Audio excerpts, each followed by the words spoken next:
नमस्कार, मैं हूं शीनम शर्मा। स्वागत है इस बुलेटिन में आपका। 1 फरवरी को केंद्रीय बजट पेश होने जा रहा है। देश के हर वर्ग को लेकर आम बजट से खास उम्मीदें हैं। इस बजट को लेकर महिलाएं, युवा और किसानों को बहुत उम्मीदें हैं। न्यूज 18 ने भी तमाम वर्गों तक पहुंचकर उनकी अपेक्षाओं को जाना। आखिर किस वर्ग को सरकार से क्या उम्मीद है?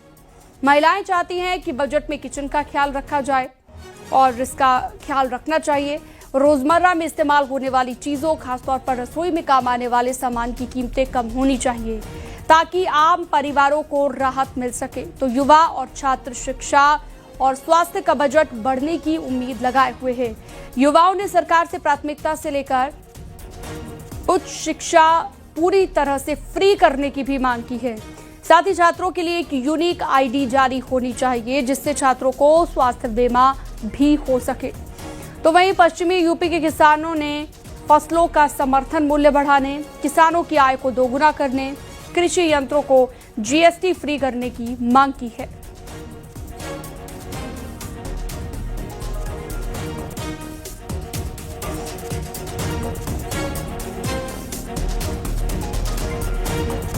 न्यूज 18 की टीम लखनऊ से लेकर प्रयागराज और पश्चिमी यूपी के किसानों से बात की है। उन्होंने एक रिपोर्ट आपको दिखाते हैं। देश के बजट से हर वर्ग की उम्मीदें जुड़ी हुई हैं। हर वर्ग चाहता है कि बजट में उनके लिए कुछ खास हो। ऐसे में महिलाएं इस पर क्या सोचती हैं? हम इस वक्त लखनऊ के इंदिरा नगर में मौजूद है जहां कुछ महिलाएं हमारे साथ हैं और बजट में महिलाओं के लिए अक्सर कई सारे बड़े ऐलान होते हैं। ऐसे में इस बार बजट में क्या कुछ स्पेशल हो सकता है, उस पर सबकी निगाहें टिकी हुई हैं और बजट को लेकर क्या उम्मीदें, इस पर बातचीत कर लेते हैं। आपसे शुरुआत करते हैं। घर गृहस्थी से ज्यादा मुझे लगता है कॉस्मेटिक और इस सब पर कर देते हैं। हाँ। तो आपके अनुसार घर गृहस्थी पे ज्यादा होना चाहिए सिर्फ बजाय संबंधित चीजों का ज्यादा होना चाहिए क्योंकि उससे पूरे फैमिली का बजट डिपेंड करता है ना। किचन भी हमारा तो रोजमर्रा की जो जिंदगी में इस्तेमाल की जाती हैं चीजें हमारे किचन में इस्तेमाल की जाती हैं और किचन का बजट तो घर का बजट महिलाएं ही देखती हैं एक तरह से। आप भी अपने घर का बजट देखती हैं? हाँ, बिल्कुल देखती हूँ। ऐसा तो हो ही नहीं सकता कि ना देखूं। देखिए, मुझे जो लगता है कि सरकार ने जोर और जबरदस्ती किसके ऊपर चलती है, वो हम मिडिल क्लास सैलरीड लोगों के ऊपर चलती है जिनसे वो लोग जबरदस्त वो टैक्सेस ले रहे हैं। जो गरीब लोग हैं वो तो बेचारे असमर्थ होते हैं, वो लोग टैक्सेस दे नहीं सकते हैं और वो लोग सारी सुविधाओं का आनंद ले रहे हैं। और जो व्यवसायी लोग हैं वो लोग क्या कर रहे हैं कि अपने निजी खर्चे जो हैं वो अपने व्यवसायिक खर्चों में ही दिखा रहे हैं और टैक्स से बच रहे हैं। तो पिस कौन रहा है? हम आम जनता पिस रही है, हम लोग जो सैलरीड लोग हैं।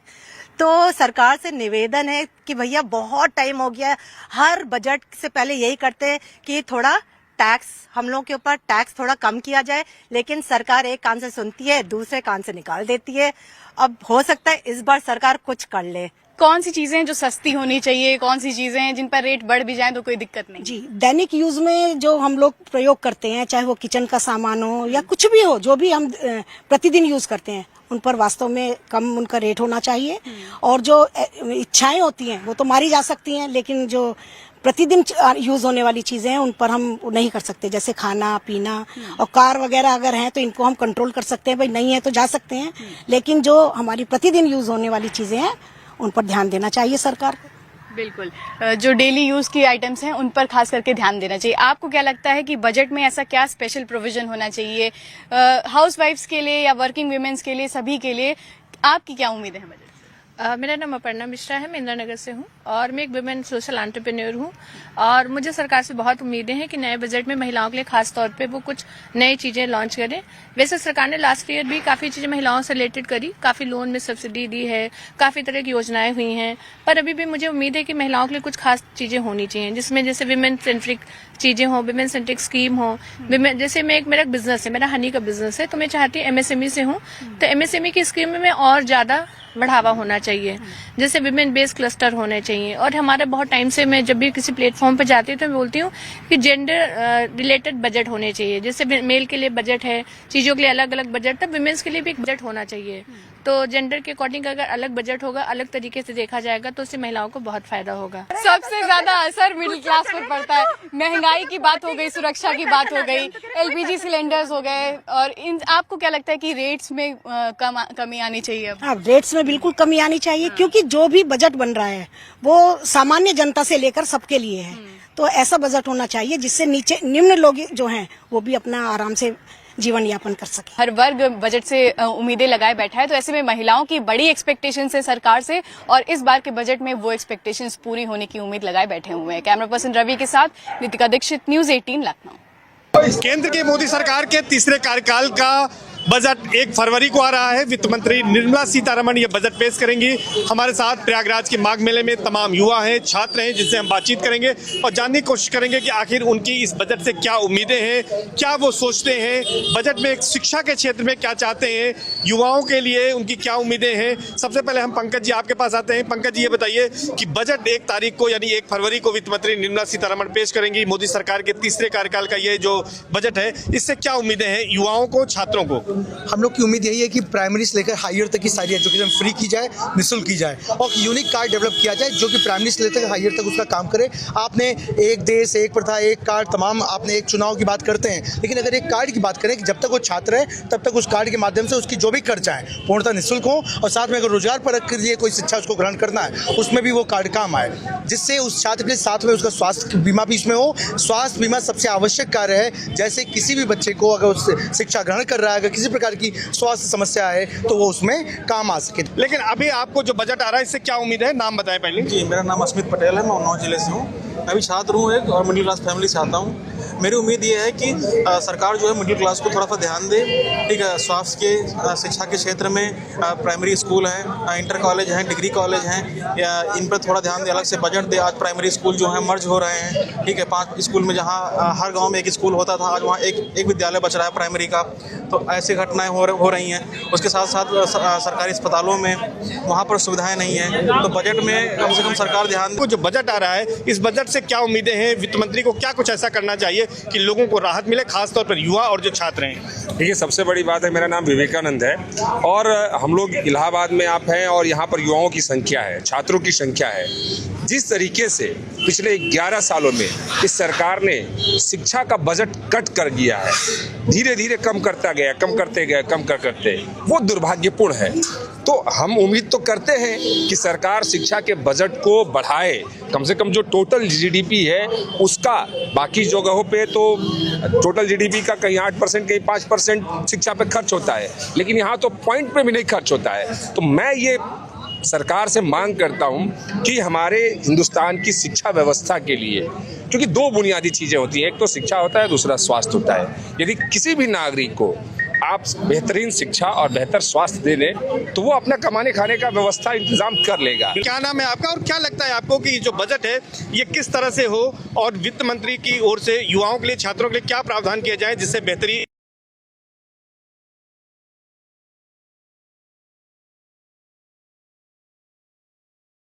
पूर्ण बिंदु होते हैं, तो हमारा मानना है कि इन्हीं 3 का सबसे पहले बजट बढ़ाया जाना चाहिए। चाहे विश्वविद्यालय हो या प्राइमरी स्कूल से लेकर के इंटर कॉलेज या सरकारी विद्यालय जो है, इनकी संख्या बढ़ाई जाए, हॉस्टल की सुविधा बढ़ाई जाए। कमरे आज यूनिवर्सिटी में बहुत, मतलब शिक्षा की गुणवत्ता बढ़ाई जाए। कुल मिलाकर यह फाइनल कमेंट क्या कहेंगे? सर, मेरा फाइनल कमेंट यही है कि शिक्षा में गुणवत्ता बढ़ाई जाए और पारदर्शिता लाई जाए। शिक्षा और गुणवत्ता, क्या कहेंगे आप फाइनल कमेंट? पिछले 10 वर्षों में किसान और छात्रों की आत्महत्याओं की संख्या काफ़ी बढ़ रही है।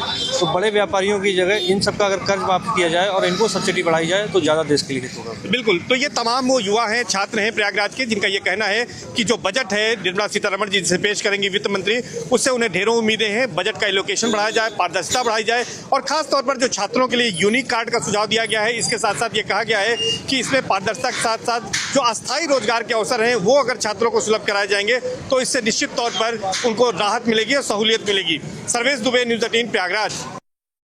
किसान अपने लिए तालियां बजाकर स्वागत कर रहा है।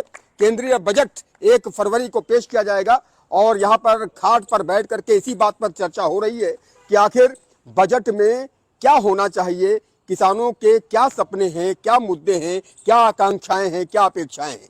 भाई साहब ये बताइए, 1 फरवरी को बजट आने वाला है, किसान क्या उम्मीद रख रहा है, क्या होना चाहिए? देखिए, सबसे पहले तो सभी किसान ये उम्मीद लगाए बैठे हैं कि इस बार का जो केंद्रीय बजट होगा वो किसान को राहत देने वाला हो सकता है, और उसमें किसानों की ये कुछ प्रमुख मांगे हैं, जैसे किसान सम्मान निधि जो 6,000 रुपये है वो बढ़कर 9 या 10,000 रुपये होनी चाहिए। दूसरा, जो समर्थन मूल्य है वो उसमें भी बढ़ोतरी की आवश्यकता है, क्योंकि किसान जो इस्तेमाल करता है, चाहे वो डीजल हो, चाहे उर्वरक हो, चाहे बीज हो, तमाम चीज़ें महंगी हुई हैं पिछले साल की तुलना में, या पिछले कई वर्षों की तुलना में। अगर इस वर्ष आप बात करें तो कई फीसदी महंगाई बढ़ी है किसान जो उपयोग की चीज़ें हैं, तो उसी को ध्यान में रखते हुए MSP कुछ चीज़ों का बढ़ना चाहिए जो मुख्य फसलें हैं किसान की। पश्चिमी उत्तर प्रदेश को गन्ना बेल्ट के तौर पर जाना जाता है और किसान इस देश की रीढ़ है। किसान अगर समृद्ध होगा तो देश समृद्ध होगा। बजट इसके लिए एक बड़ा प्रावधान होता है, तो बजट में पश्चिमी उत्तर प्रदेश का किसान या उत्तर प्रदेश का किसान क्या चाहता है? जैसे किसानों के यंत्र हैं, ट्रैक्टर हैं, किसानों के काम की चीज़ है, किसी और की तो है नहीं। कम से कम इनका टैक्स ही खत्म कर दे, तो कम से कम किसान अपनी कोई चीज़ खरीद के अपनी खेती में तो काम कर ले। अब उसमें भी कहीं 18% है, कहीं 24% है। किसान यंत्र लेने में परेशान है। अगर हल भी लेंगे उस पर भी GST है। अब किसानों के यंत्र है, किसानों के काम नहीं आएंगे तो क्या? तो सरकार को कम से कम थोड़ा बहुत तो होना चाहिए। क्या उम्मीद रखते हैं आप इस बजट से? मेरा तो यही कहना है, जैसे भाई ने बताया कि आप एक तरफ तो सब्सिडी दे रहे, छूट दे रहे, एक तरफ तो किसान से GST ले रहे, तो GST का क्या मतलब है? आप उसे छूट दो, जो उसका खरीद है प्राइस रेंज में उसमें छूट दो, तभी तो किसान का काम चलेगा इसमें। तो ये बहुत गलत है। और दूसरी चीज़, किसान के सामने तो समस्याएं हैं। हमें तो बहुत ही बजट से आशा है कि किसान का कुछ भला हो। जैसे आपके फसल कम हो रही है किसान की, तो मैं माननीय सीतारमण जी से अनुरोध करता हूं कि कुछ इसमें राहत दे किसान को। गन्ने का रेट बढ़िया होना चाहिए, टाइम पे पैसा मिलना चाहिए सबको, और सोने पे कंट्रोल होना चाहिए। सोना बहुत रेट हाई हो रहा है, गरीब आदमी नहीं ले सकता सोना वोना, हमें बहुत नुकसान है। गन्ने का भाव, रेट, टाइम पे पैसा मिलना चाहिए। हम कुछ और लोगों से बात करते हैं। बाबू जी, आप किसान हैं, क्या सोचते हैं? किसान क्या दिमाग में क्या चल रहा है? बजट से क्या उम्मीद रखते हैं? बजट से ये चाहते हैं कि किसानों के हित में बजट आवे, किसानों को राहत मिले, किसानों के सभी जितने टोल्स इस्तेमाल करता है किसान, सब GST फ्री होने चाहिए। सबसे पहली मांग तो ये है, क्योंकि किसान इतने महंगे टोल्स खरीद कर खेती नहीं कर पा रहा, सभी वो। और कम से कम किसानों को बिल्कुल, किसान जो 2 जानवर रखता है या डंगर ढोर रखता है या ट्वेल्व वाला, बिल्कुल बिजली फ्री होनी चाहिए। बिल्कुल नोटिफिकेशन जारी होनी चाहिए। अभी किसान अंजसमंजस में है कि बिजली फ्री हुई है या नहीं हो। सबसे पहले बिजली फ्री करी जाए किसान की। किसान सम्मान निधि की बात हुई है, किसान ऋण को लेकर के आप लोग क्या सोचते हैं, उसमें क्या होना चाहिए? देखिए, ये जो बजट आएगा, अब 1 फरवरी को जो बजट आएगा, ये गरीब का, किसान का, युवा का, मध्यम वर्ग का, महिलाओं का बजट है। बेसिकली जब से मोदी जी प्रधानमंत्री बने हैं 2014 से, और 2026 चल रहा है, अब बजट आएगा 11वां बजट, 12वां। जब से किसानों के लिए ही सोच रहे हैं, किसानों के लिए ही कर रहे हैं, वे किसानों के लिए प्रतिबद्ध हैं। क्या सोचते हैं बजट को लेकर के? क्या होना चाहिए? जैसे कि आपने कहा कि तमाम कार्य हो रहे हैं और तमाम कार्य भी होने बाकी हैं, तो उन पर भी मंथन करना चाहिए, चिंतन करना चाहिए सरकार को। देखो, किसानों को जो यंत्र मिलने चाहिए वो बिना सब्सिडी उसके मिलने चाहिए, GST के। और सब्सिडी जो बाद में खत्म आती है, बहुत सा किसान ऐसा होता है जिसमें खरीदने के लिए नहीं हो पाता, तो जो अगर GST वो जो सब्सिडी दे रहे हैं वो डायरेक्ट कटवा के दी जाए। मान लो 5 लाख का ट्रैक्टर है और उस पर 50% GST आ रही, तो सब्सिडी आ रही है, तो वो सब्सिडी ना ली जाए। 1 फरवरी को आने वाला बजट किसानों का बजट हो, यही अन्नदाता की अपेक्षाएं हैं, यही अन्नदाता के सपने हैं। अपने कैमरा सहयोगी शुभम के साथ उमेश श्रीवास्तव, न्यूज़ 18 मेरठ। किसान तो ये चाह हमारी फसल का उचित दाम मिले, जितनी दवा और उर्वरक है ये सही रेट पे मिल जा, मंडी हो जा, और भाव सही मिले गन्ने का। और मतलब जो है कि हमें मिल रहा ही नहीं कुछ भी। हम तो चाहे बीज यार खाद है बढ़िया टाइम पर हमें मिलू जा, और फसल का उसी रेट मिले हमें हमारी फसल का। कल सर में तो भाव आया 500 का, और हमें 88 दे रहे 300।